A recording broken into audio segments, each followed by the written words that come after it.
అనంత కరుణామయుడు, అపార కృపాశీలుడు అయిన అల్లాహ్ పేరుతో ప్రారంభిస్తున్నాను. ఆకాశాలలో ఉన్న ప్రతి వస్తువు, భూమిలో ఉన్న ప్రతి వస్తువు అల్లాహ్నే స్తుతిస్తోంది. విశ్వ సామ్రాజ్యాధిపత్యము ఆయనదే, స్తోత్రము ఆయనకే. ఆయనకు ప్రతి వస్తువుపై అధికారం ఉన్నది. ఆయనే మిమ్మల్ని సృష్టించాడు. అయినా మీలో కొందరు అవిశ్వాసులుగాను, మరికొందరు విశ్వాసులుగాను ఉన్నారు. అల్లాహ్ మీరు చేస్తున్నదంతా చూస్తున్నాడు. ఆయన భూమిని, ఆకాశాలను సత్యం ఆధారంగా సృష్టించాడు. మీకు ఒక రూపాన్ని కల్పించాడు. దానిని చాలా అందంగా రూపొందించాడు. చివరకు మీరు ఆయన వైపునకే మరలవలసి ఉన్నది. భూమిలోనూ, ఆకాశాల్లోనూ ఉన్న ప్రతి వస్తువును గురించి ఆయనకు తెలుసు. మీరు దాచేది, మీరు వెల్లడి చేసేది, అంతా ఆయనకు తెలుసు. ఆయన హృదయాల స్థితిని సైతం ఎరుగును. పూర్వం సత్యాన్ని తిరస్కరించి, తమ కర్మల దుష్ఫలితాలను చవిచూసిన వారి వృత్తాంతం నీకు చేరలేదా? మున్ముందు వారి కొరకు బాధాకరమైన శిక్ష ఉన్నది.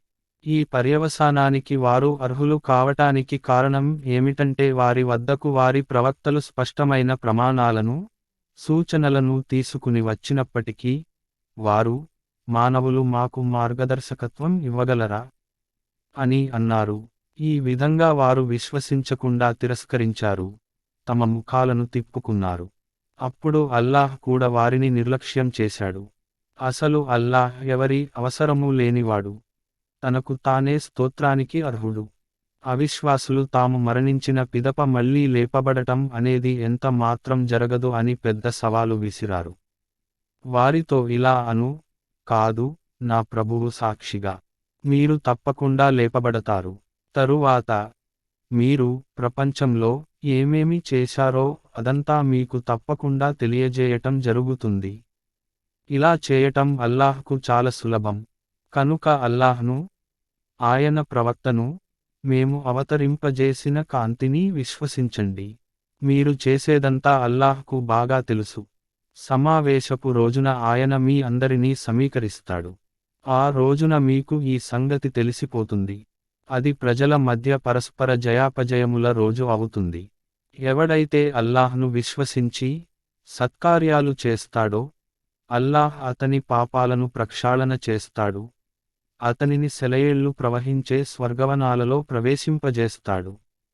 వారు శాశ్వతంగా వాటిలోనే ఉంటారు. ఇదే గొప్ప విజయం. ఇక ఎవరు తిరస్కరించారో, మా ఆయతులను తృణీకరించారో, వారు నరకవాసులవుతారు. అందులోనే వారు శాశ్వతంగా ఉంటారు. అది బహుచెడ్డ నివాసం. ఏ ఆపద అయినా అల్లాహ్ అనుమతి లేనిదే ఎన్నటికీ రాదు.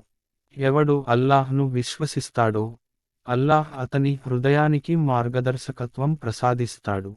అల్లాహ్కు ప్రతి వస్తువును గురించి తెలుసు. అల్లాహ్కు విధేయత చూపండి, ప్రవక్తకు విధేయత చూపండి. కాని ఒకవేళ మీరు విధేయతకు విముఖులైతే, తెలుసుకోండి, మా ప్రవక్తపై సత్యాన్ని స్పష్టంగా అందజేసే బాధ్యత తప్ప మరొకటి ఏదీ లేదు. ఆయన అల్లాహ్, ఆయన తప్ప మరొక దేవుడు లేడు. కనుక విశ్వాసులు అల్లాహ్ పైనే ఆధారపడాలి.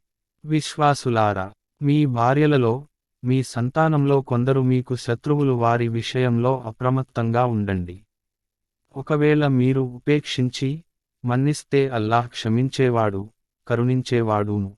మీ సిరి సంపదలు, మీ సంతానము మీకొక పరీక్ష. అల్లాహ్ వద్దనే గొప్ప ప్రతిఫలం ఉంది. కనుక మీకు సాధ్యమైనంతవరకు అల్లాహ్కు భయపడుతూ ఉండండి. వినండి, విధేయత చూపండి, మీ సంపదను ఖర్చు పెట్టండి. ఇది మీకే శ్రేయస్కరం. తమ హృదయలోభత్వం నుండి రక్షణ పొందినవారే సాఫల్యం పొందేవారు. మీరు గనక అల్లాహ్కు మంచి రుణాన్ని ఇస్తే, ఆయన మీకు దానిని ఎన్నో రెట్లు పెంచి తిరిగి ఇస్తాడు, మీ పొరపాట్లను మన్నిస్తాడు. అల్లాహ్ ఎంతో విలువనిచ్చేవాడు, సౌమ్యుడును, గోచర అగోచరాలను ఎరిగినవాడు, శక్తి సంపన్నుడు, మహా వివేకవంతుడును.